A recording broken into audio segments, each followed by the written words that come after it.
반년 동안 달려오시느라 수고 많으셨습니다. 네, 남은 한 해 또 하나님께서 복 주실 것을 기대합니다. 사랑하고 축복합니다. 오늘 시편 여러분 읽어보시면 느낌이 어떻습니까? 시편 기자의 그 마음의 흥분과 감격이 느껴지십니까? 하나님을 찬송하고 싶죠. 근데 혼자 찬송하는 것으로는 성이 안 찼던 것 같아요. 그래서 함께 찬양하도록 많은 이들을 찬양의 대열에 동참시킵니다. 근데 그 초청하는 찬양의 대열을 보면은 지극히 광범위하죠. 온 세계 만물, 모든 피조 세계를 다 불러들이는 것입니다. 여기 4절 보면요, 온 땅이여 여호와께 즐거이 소리칠지어다 하고요, 7절에서는 바다와 거기 충만한 것과 세계와 그 중에 거주하는 자는 다 외칠지어다 라고 합니다. 그리고 8절에서요, 여호와 앞에서 큰 물은 박수할지어다, 산악이 함께 즐겁게 노래할지어다. 모든 피조 세계로 하여금 찬양대를 구성해서 우리 함께 하나님을 찬양하자, 지금 이렇게 초청하고 있는 것이죠. 맥주 감사 주일입니다. 하나님께 특별히 감사의 찬송의 제사를 드리는 날이죠. 우리 모든 피조 세계로 이루어진 그 찬양대, 우리 합류하여서 마음껏 하나님께 감사의 찬송의 제사를 드리는 복된 시간 되기를 소망합니다. 그 제목은 물론 지금까지 하나님께서 우리를 인도해 오시고 돌봐주신 하나님의 은혜에 대한 감사죠. 그와 더불어서 오늘 이 시편 기자가 노래하고 있는 그 찬양의 제목을 우리가 한번 살펴보고자 합니다. 그래서 우리가 또 어떤 제목을 가지고 우리가 하나님께 찬양해야 될 것인지, 우리 그 제목들을 살펴보면서 또 그런 은혜의 시간을 나누겠습니다. 첫 번째요, 기이한 일을 행하사 구원을 베푸신 여호와, 우리 그분의 이름을 높여드립시다. 1절에 그렇게 말씀하죠. 새 노래로 여호와께 찬송하라. 그는 기이한 일을 행하사 구원을 베푸셨음이로다. 그렇게 되어 있습니다. 이건 여기 구원은 이스라엘의 1차적으로는 이스라엘의 구원이죠. 바로 출애굽 사건을 의미하는 것입니다. 이 시편을 시리아어로 번역한 시리아 역본이 있는데요, 페시터라고. 거기 표제가 이렇게 돼 있어요. 이스라엘 백성의 애굽에서부터의 해방에 관하여. 그러니까 출애굽이죠. 출애굽 사건 가운데 나타난 하나님의 기이한 행적을 노래하자라는 것이죠. 여러분, 굳이 일일이 나열하지 않더라도 사실 출애굽에 관련된 일련의 사건 가운데 하나님께서 어떻게 기이한 행적을 베푸셨는지 여러분 잘 알고 계실 것입니다. 특별히 시편 28편이요, 이때 하나님께서 이스라엘 가운데 행하신 기이한 일들을 아주 시적으로 멋들어지게 표현하고 있습니다. 그 중에 한 대목을 한번 좀 같이 살펴볼까요? 옛적에 하나님이 애굽 땅 소안들에서 기이한 일을 그들의 조상들의 목전에서 행하셨으되, 이게 뭡니까? 그러니까 애굽 땅에서 하나님이 기이한 일들을 행하셨다, 10가지 재앙을 의미하는 거죠. 물이 피가 되게 하고 마지막 애굽의 모든 장자들을 다 죽이신 바로 그 이적입니다. 바로의 무릎을 꿇리시고 애굽을 초토화시키시는 엄청난 이적을 행하셨죠. 이어서요, 그가 바다를 갈라 물을 무더기같이 서게 하시고 그들을 지나가게 하셨으며, 홍해 도하 사건이죠. 낮에는 구름으로 밤에는 불빛으로 인도하셨으며, 광야 40년 여정 가운데 하나님께서 불과 구름 기둥으로 그들의 발걸음을 인도하신 그 은혜로운 이적의 사건을 또 가리키고 있습니다. 광야에서 반석을 쪼개시고 매우 깊은 곳에서 나오는 물처럼 흡족하게 마시게 하셨으며, 또 바위에서 시내를 내사 물이 강같이 흐르게 하셨으나 그렇죠. 그 광야, 메마른 땅, 간주한 땅, 그들의 목을 축이시기 위하여 반석에서 물을 내시는 그 하나님의 이적 역사를 그려내고 있습니다. 그뿐이 아니죠. 만나와 메추라기를 또 보내셔서 그들로 하여금 배불리셨죠. 이런 많은 사건들 통해서 하나님의 기이한 일들은 드러났습니다. 물론 기이한 일들이죠. 근데 하나님께서 온 만물을 지으신 창조주시다, 우리가 그 사실을 고려해 볼 때요, 이런 이적들은 그리 놀라울 게 없다라는 생각이 들어요. 아무것도 없는 데다가 하나님께서 이 광대한 우주 만물을 만들어 놓으셨잖아요. 그것도 말씀으로요. 그 말씀에 무한한 에너지가 동반되어져서 이 광대한 우주 만물이 있게 되어졌거든요. 거기에 동반된, 거기에 활용된 그 하나님의 권능, 우리의 상상을 불허하죠. 우리의 이 작은 머리로는 도무지 다 담아낼 수 없는 크기의 하나님의 권능의 발휘입니다. 그러니 그 무한한 권능을 생각할 때 그 출애굽 사건에서 발휘된 그 하나님의 권능, 그 이적들, 이것은 뭐 그리 놀라울 게 없다라는 그런 생각이 드는 것입니다. 오히려 하나님께서 이스라엘을 구원하시는 데 있어서 기이한 점은 무엇이냐? 진짜 기이한 점은 무엇이냐? 하나님께서 이스라엘을 구원하셨다는 사실 자체예요. 하나님께서 이스라엘을 그토록 사랑하시고 이스라엘에게 그토록 관심을 가지셨다는 사실입니다. 그들이 애굽의 그 바로의 압제 가운데 고통하는 그 상황을 지켜보시며 마음을 쓰셨고, 또 그들이 그 압제 가운데 신음하는 그 신음소리에 귀를 기울이시고 그들을 그 압제로부터 건져내시기 위해서 친히 찾아오셨어요. 이것이 전 더 기이하다, 그런 생각이 들어요. 이게 좀 실감이 나기 위해서는 한번 시편 8편에 있는 다윗의 시에 우리가 좀 귀를 기울여 볼 필요가 있습니다. 시편 8편은 다윗이 밤하늘을 바라보면서 그 마음에 느낀 감흥을 하나님께 찬양으로 노래한 시죠.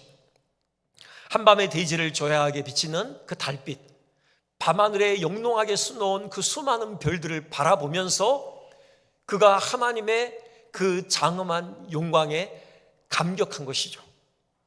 그 압도된 것이에요. 그래서 이렇게 그가 고백하잖아요. 여호와 우리 주여, 주의 이름이 온 땅에 어찌 그리 아름다운지요, 주의 영광이 하늘을 덮었나이다. 그와 동시에요, 그 광대한 우주 앞에 서 있는 자기 자신의 초라함을 새삼 실감하게 됩니다. 다윗이 이어서 이런 고백을 하죠. 3절부터입니다. 주의 손가락으로 만드신 주의 하늘과 주께서 베풀어 두신 달과 별들을 내가 보니 사람이 무엇이기에 주께서 그를 생각하시며 인자가 무엇이기에 주께서 그를 돌보시나이까. 그러니까는 밤하늘에 영롱하게 빛나는 별들과 그 조야하게 비치는 달빛을 보면서 그들이 애초에 하나님께서 그들에게 맡겨준 그 사명, 하나님의 영광을 찬란하게 비추는 영광의 무대로서의 사명을 신실하게 감당하는 것을 생각한 거죠. 그리고 그들은 하나님의 말씀에 순종해서 하나님이 정하신 궤도로 늘 운행을 하잖아요. 그러면서 하나님의 신실하심을 드러내고 또 우리 사람들에게 하나님을 섬겨야 될 때에 대해서 분명하게 지시하는 그런 사명의 자리를 그들은 지키고 있다고요. 그에 비해서 사람은 어떠한가? 여기 사람은요, 저기 사람에 사용된 그 히브리어가 에노시입니다. 에노시의 그 의미는, 근본 뜻은 약함, 깨어지기 쉬운, 상처남, 그 다음에 죽음에 종속됨, 이런 의미를 가지고 있어요. 그러니까는 다윗이 사람을 지칭하는데 에노시라는 단어를 사용했다는 것은 다윗은 사람이 이미 타락함으로 인하여 비참한 지경에 이르렀다는 그 사실을 인지하고 있었던 것이죠. 여기 인자요, 인자는 사람의 아들이잖아요. 거기에 사용된 사람에 해당하는 히브리어는 아담입니다. 아담, 벤 아담인데요, 이 아담은 원래 뜻은 붉음이에요. 붉다는 의미예요. 붉은 흙으로부터 사람이 지어졌다. 그래서 아담인 거죠. 여기서 우리는 타락한 아담을 향한 하나님의 그 음성을 우리는 연상할 수 있어요. 너는 흙이니 흙으로 돌아갈지니라. 지금 다윗은 지금 그걸 염두하고 있는 거죠. 타락함으로 인하여서 자기의 본 원인, 그 흙으로 돌아갈 수밖에 없는 그런 비참한 존재로 전락한 사람의 상태, 그걸 지금 마주하고 있는 것입니다. 그 밤하늘의 별과 달, 하나님의 영광 앞에서 타락함으로 인하여 얼마나 비참한 지경에 빠져 있는지 사람의 초라하고 미미함을 그는 실감하게 된 것이죠. 그런데 다윗의 묵상은 거기서 멈추지 않아요. 다시 그 8장 4절 보면요, 사람이 무엇이기에 주께서 그를 생각하시며 인자가 무엇이기에 주께서 그를 돌보시나이까. 하나님께서 그 사람을 생각하시고 그 사람을 돌보시는 그 사실에 그의 묵상은 이르러갑니다. 여기 생각이라는 것은요, 잊지 않고 기억한다는 의미를 가지고 있어요. 사람은 하나님을 잊어버렸잖아요. 근데 하나님께서는 사람을 잊지 않고 기억하신다라는 거죠. 여기 돌보신다요, 그 원래 의미에는 찾아가신다, 그래서 돌아보신다, 그런 의미가 있어요. 사람은 하나님을 떠났습니다. 반역하고 떠났어요. 근데 하나님께서는 사람을 떠나지 아니하시고 끊임없이 사람에게 찾아오셔서 그를 돌보시는 그 하나님의 은혜를 다윗이 묵상한 것입니다. 그러면서 그 하나님을 찬양하는 것이죠. 또 이렇게 고백합니다. 8장 8편 5절에서요, 그를 하나님보다 조금 못하게 하시고 영화와 존귀로 관을 씌우셨나이다. 여전히 사람이 하나님의 형상으로서의 영광을 담보하고 있음을 다윗이 노래하고 있습니다. 다윗은 참으로 대단한 신학자예요. 사람이 하나님의 형상으로 지음받았다는 사실을 다윗은 깨닫고 있었던 것입니다. 사람이 타락했음에도 불구하고 하나님께서는 사람에게서 하나님의 형상으로서의 그 영광을 빼앗지 않으셨다는 거죠. 죽음에 종속된 비참한 지경에 이르렀어도 하나님의 형상으로서의 영광의 파편은 그대로 사람 안에 남겨두셨다. 그 하나님의 은혜에 대해서 다윗은 노래하고 있는 것입니다. 여러분, 이것입니다. 여러분, 이걸 생각할 때, 우리의 사람의 비천한 처지를 생각할 때 우리는 우리를 찾아오시고 우리를 구원하시는 하나님의 그 행위 안에 담긴 기이함에 대해서 우리는 탐복하지 않을 수 없다라는 것입니다. 하나님께서 아쉬운 것이 뭐가 있겠습니까? 얼마든지요, 하나님께 반역하고 하나님을 떠나는 우리 사람을 한순간에 다 진멸시켜 버릴 수 있으셔요. 그리고 다시 새로 시작하실 수 있으십니다. 그럼에도 하나님께서는 사람을 포기하지 않으신 것이죠. 오히려 그를 구원하기 위해 찾아오신 것입니다. 처음 타락한 아담에게 찾아오시잖아요. 동산나무 뒤에 숨은 그 아담에게, 아담아 네가 어디 있느냐, 그렇게 부르시면서 아담을 찾아오셔요. 그를 불러 세우시고요, 가죽 옷을 지어 입히시면서 하나님의 구원 계획에 대해서 알려주시잖아요. 그 이후로도 끊임없이 사람을 찾아오십니다. 애굽의 압제에서 신음하는 이스라엘을 기억하시고 그들을 찾아오사 그 압제로부터 그들을 건져내시는 것이죠. 그리고 결정적으로 하나님께서 사람을 찾아오신 순간이 있죠. 바로 성육신입니다. 우리와 같은 사람의 몸을 입고 아예 우리 가운데 오시는 것 아닙니까? 여러분, 빌립보서는요, 하나님께서 사람이 되신 이 사건을 종의 형체를 입었다, 그렇게 기술하고 있습니다. 어떤 번역본은요, 저 종의 형체를 가졌다, 그것을 아무것도 아닌 것이 되셨다, nothing이 되셨다, 그렇게도 번역을 해내고 있습니다. 그렇죠. 하나님께서 사람이 되신 것은 그야말로 아무것도 아닌 것이 되신 것이죠. 그런 낮아진 그런 비하 가운데 우리 가운데 찾아오신 것입니다. 그것으로 끝나지 않았죠. 친히 자신을 죽음에 복종시키시잖아요. 그게 빌립보서 2장 8절의 고백입니다. 죽기까지 복종하셨으니 곧 십자가에 죽으심이라. 이렇듯 기이한 일을 통해 우리를 구원하셨습니다. 그리고 또 우리를 찾아오시죠. 이번에는 영으로 오십니다. 하나님께서 친히 영으로 오셔서 우리 안에 내주하셔요. 여러분, 이런 신비가 어디 있습니까? 그 작년까지 해마다 그 상당히 유명한 이벤트가 있었습니다. 그 투자의 귀재 워렌 버핏과의 전심 식사 한 끼 같이 하는 것, 이게 경매가 붙었잖아요. 작년이 이제 마지막이라고 선언을 했죠. 그래서 작년에 그 낙찰가가요, 그 미 달러로 1,900만 달러, 우리 돈으로는요 246억 원이었습니다. 한 끼 식사해요. 어디 유명한 레스토랑에서 이거 스테이크 쓰는 겁니다. 물론 식사하면서 이런저런 얘기를 나누죠. 그 투자에 중요한 통찰을 얻기도 하고 그 투자의 귀재에 어떤 인생관을 또 이렇게 어떤 전달받는 어떤 그런 통찰을 얻는 그런 시간이긴 하죠. 하지만 그 시간을 위해서요 7명이 함께 하거든요. 한 사람당 33억 원의 돈을 지불한 겁니다.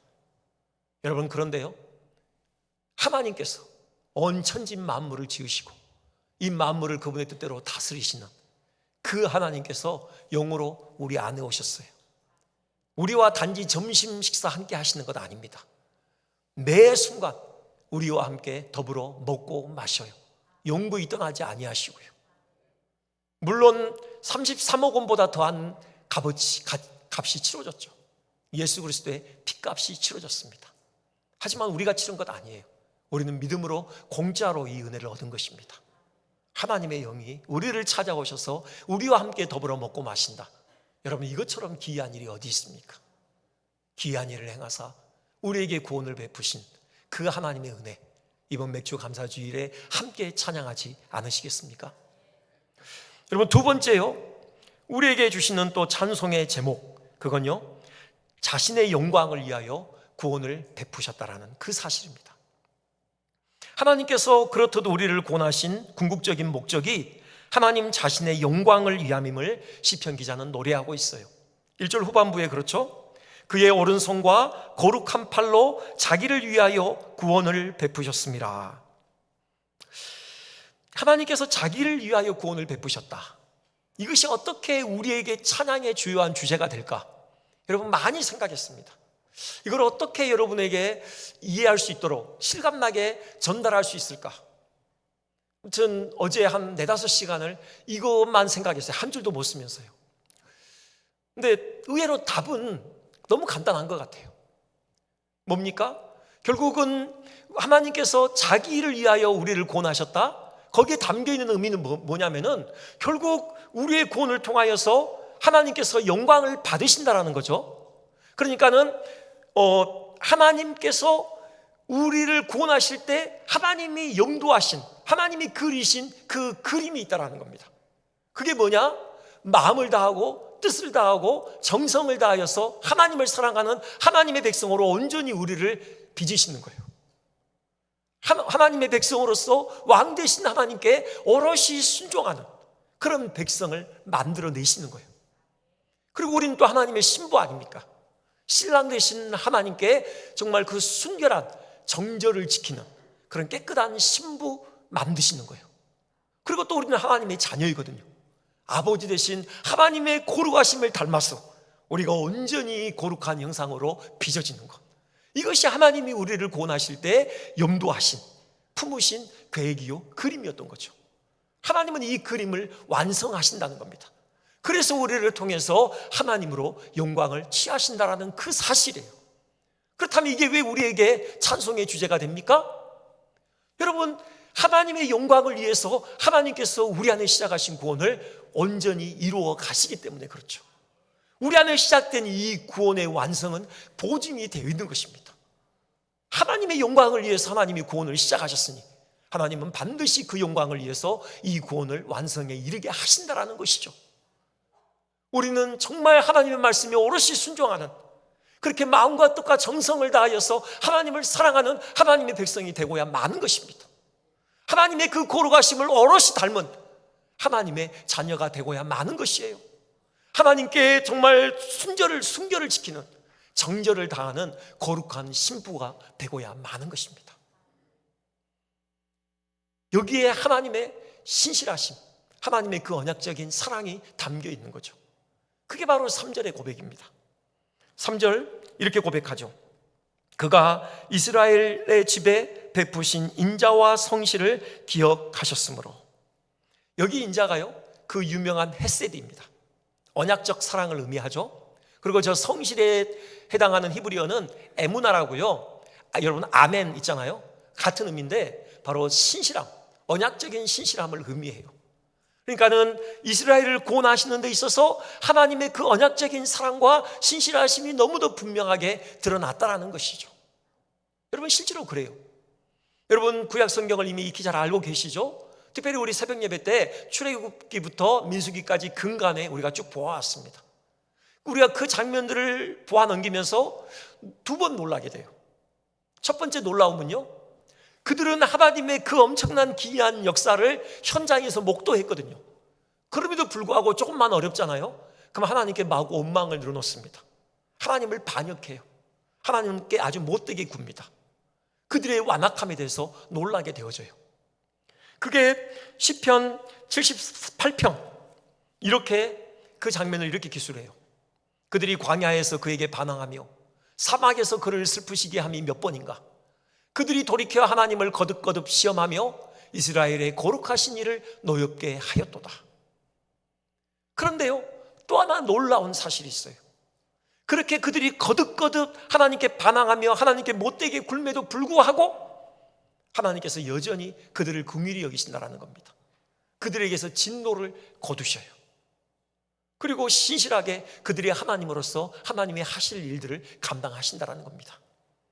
78편 38절부터 39절이에요. 오직 하나님은 긍휼하심으로 죄악을 덮어주시어 멸망시키지 아니하시고 그의 진노를 여러 번 돌이키시며 그의 모든 분을 다 쏟아내지 아니하셨으니 그들은 육체이며 가고 다시 돌아오지 못하는 바람임을 기억하셨습니다. 여러분, 그렇습니다. 이게 바로 그 이스라엘을 구원하시는 데 있어서 나타난 하나님의 언약적인 사랑과 신실하심이에요. 우리에게도 이 하나님의 사랑은 더없이 분명하게 나타나고 있는 것이죠. 여러분, 우리 중에 우리 가운데 베풀어 주신 하나님의 사랑을 의심할 자가 어디 있습니까? 여러분, 분명하게 하나님의 사랑은 우리에게 발휘되어졌습니다. 바로 그 근거가 뭐예요? 그게 예수 그리스도의 십자가 사건 아닙니까? 아브라함이요, 이삭을 제사로 바쳐드렸을 때 하나님께서 아브라함에게 이런 얘기를 하시죠. 네가 네 아들 네 독자까지도 내게 아끼지 아니하였으니 내가 이제야 네가 하나님을 경외하는 줄을 아노라. 여러분, 이 하나님의 아브라함을 향한 말씀을요, 우리는 하나님께 그대로 돌려드릴 수 있어요. 이 말씀은요, 우리를 향한 하나님의 사랑에 그대로 적용될 수 있습니다. 하나님께서 우리에게 독자 예수님을 아끼지 않고 내어주셨잖아요. 아브라함이 이삭을 하나님께 내어드리기 위해서 이삭과 함께 모리아 산으로 올라갔듯이 하나님께서 우리에게 그 아들 예수님을 내어주시기 위해서 예수님과 함께 갈보리 산을 오르셨던 것입니다. 그래서 우리는 하나님께 이렇게 고백할 수 있어요. 하나님께서 아들을 아끼지 아니하시고 우리에게 내어주셨으니 이제야 하나님께서 우리를 얼마나 사랑하시는지 알겠습니다. 여러분, 이렇듯 우리를 향한 지극한 사랑을 가지고 하나님께서는 우리 안에 시작하신 구원을 신실하게 이루어 가시는 것입니다. 때로는요, 이를 위해서 우리로 하여금 사망의 음침한 골짜기를 통과하게 하실 때도 있습니다. 그렇잖아요. 우리가 살다 보면은 삶의 무게가 우리 영혼을 무겁게 짓누를 때가 있습니다. 그 무게의 짓누를요, 질식할 것만 같은 그런 상황을 맞닥뜨리기도 해요. 지금도 혹시 그런 고난의 터널을 지나가고 계신 분도 계실 것입니다. 그럴 때 이스라엘 백성들처럼 우리도 하나님을 원망하고 싶은 마음이 들죠. 하나님, 정말 저를 사랑하십니까? 그렇다면 왜 이런 힘든 상황에 저를 놓으십니까? 왜 여기서 저를 빨리 건져주시지 않는 것이죠? 하지만 우리가 그런 상황에서도 기억해야 할 것은 우리를 향한 하나님의 사랑은 결코 변함이 없다는 사실입니다. 오히려 하나님의 영광을 위하여 우리 안에 구원을 온전히 이루어 가시기 위한 하나님의 특별 조치라고 생각하시면 틀림이 없습니다. 아브라함의 제사를 통해서 이를 분명하게 설명드릴 수 있습니다. 하나님께서 아브라함으로 하여금 독자 이삭을 바치라고 했습니다. 여기에는 여러 가지 의미가 있지만요, 이것은 아브라함과 이삭을 살리기 위함입니다. 그대로 두면요, 아브라함과 이삭이 위험에 빠져요. 망하는 겁니다. 아브라함과 이삭을 살리기 위해서 지금 이삭을 번제로 바치라, 하나님께서 그렇게 요구하셨어요. 무슨 말씀인지 잘 이해가 안 되시죠? 이삭은 하나님께서 아브라함에게 안겨주신 선물입니다. 오랜 기다림 끝에 아브라함의 품에 안긴 하나님의 은혜의 선물이에요. 근데 어느 순간부터 이삭은 하나님의 은혜의 선물의 자리를 넘어서서 아브라함에게 있어 하나님의 자리를 차지하기 시작하는 것입니다. 이삭을 향한 아브라함의 사랑은 숭배의 성격을 갖기 시작해요. 물론 부모가 자식을 사랑해서는 안 된다는 것 아니에요. 다만 자식을 하나님보다 앞세워서는 안 된다는 말씀입니다. 그런데 이미 이삭은 아브라함에게 있어 하나님보다 우선이 되고 있었던 것이에요. 그렇게 되면 아브라함뿐만 아니라 하나님의 선물인 이삭까지 위태로워지는 것입니다. 하나님께서 이 부분을 다루시는 거예요. 그래서 이삭을 번제로 바치라고 하신 것이에요. 아까 그랬죠? 네가 네 아들 독자라도 아끼지 아니하였은즉 네가 나를 사랑하는 줄 내가 이제 알겠다. 하나님께서 그때서야 아셨다는 거 아니죠. 이건 하나님을 위한 게 아닙니다. 아브라함을 용광로에 집어넣으시는 것이에요. 하나님이냐 이삭이냐 둘 중에 하나를 선택할 기로에 서게 하시는 것입니다. 그래서 자기 자신을 들여다보게 하시는 거예요. 그래서 이삭이 하나님의 자리를 대체할 그런 위기에 놓여 있다는 사실을 직시하게 하시는 것이고, 다시 원상복구시키시는 겁니다. 이삭으로 하여금 하나님의 선물의 자리로 돌려놓도록 하시는 것이에요.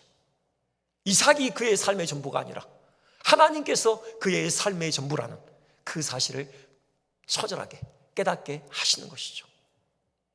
용광로에 집어넣으셔서 순금으로 나오게 하시는 하나님의 선하신 은혜의 조치인 것입니다. 여러분, 그렇게 해석하셨으면 좋겠습니다. 삶의 무게가 우리 영혼을 짓누르는 그 순간 하나님께서 왜 허락하시는가? 그것은 용광로에 집어넣으셔서 우리를 순금으로 빚어가시기 위한 하나님의 선하신 조치라는 사실입니다. 한 가지 더요. 2절 보십시오. 2절 이렇게 되어 있습니다. 여호와께서 그의 구원을 알게 하시며 그의 공의를 문나라의 목전에서 명백히 나타내셨도다. 3절 후반부요, 또 이렇게 되어 있습니다. 땅끝까지 이르는 모든 것이 우리 하나님의 구원을 보았도다. 뭡니까? 이스라엘을 구원하시는 건요, 이스라엘에게만 초점이 있지 않다라는 겁니다. 그들의 구원을 통해서 하나님은 열방을 품으시는 거예요.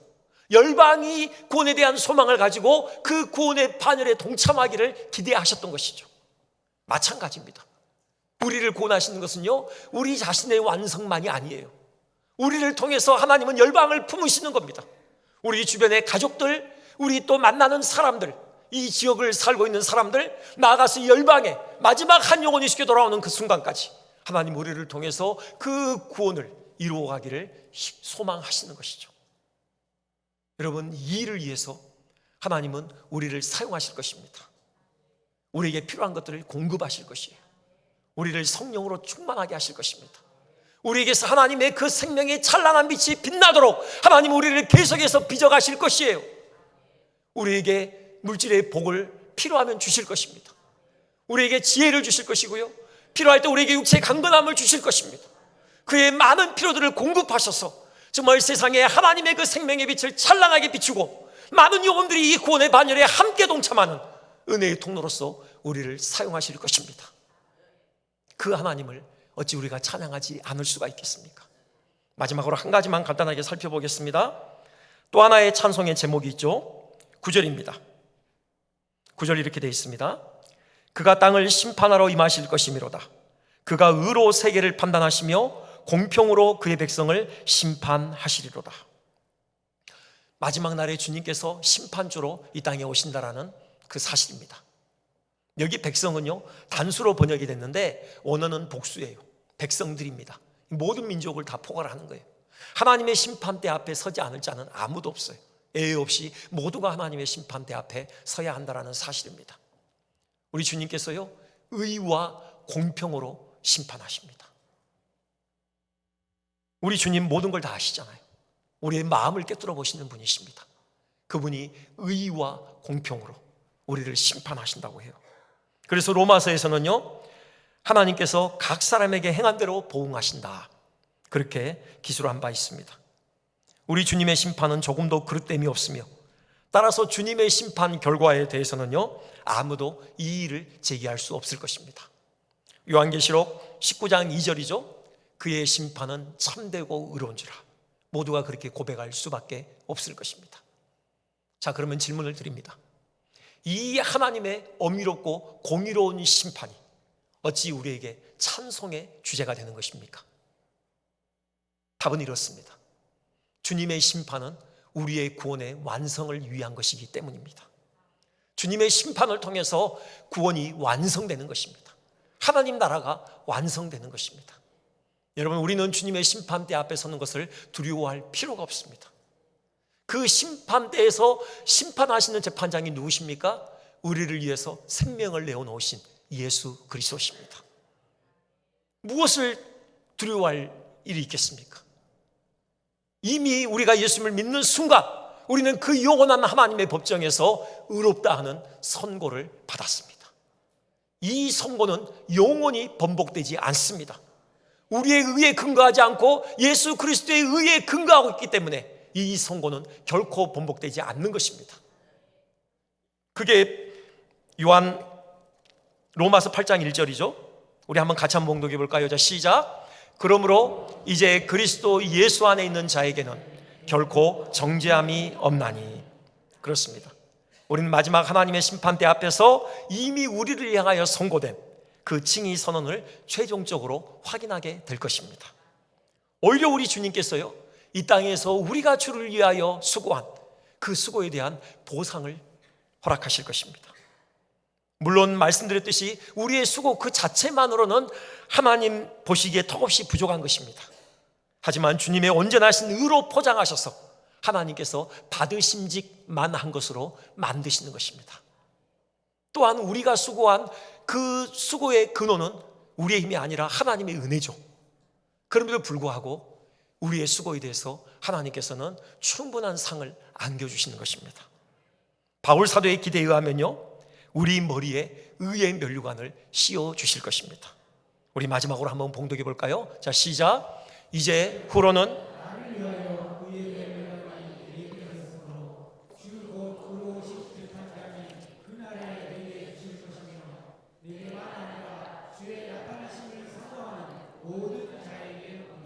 아멘. 이날은 반드시 올 것입니다. 수고에 따라고 우리를 칭찬하시고 우리에게 의의 면류관, 생명의 면류관을 머리에 씌워주실 그날은 반드시 오는 것입니다. 이 땅에 행행하는 모든 악을 다 쓸어 담으실 것입니다. 지옥 불구덩이에 집어넣으십니다.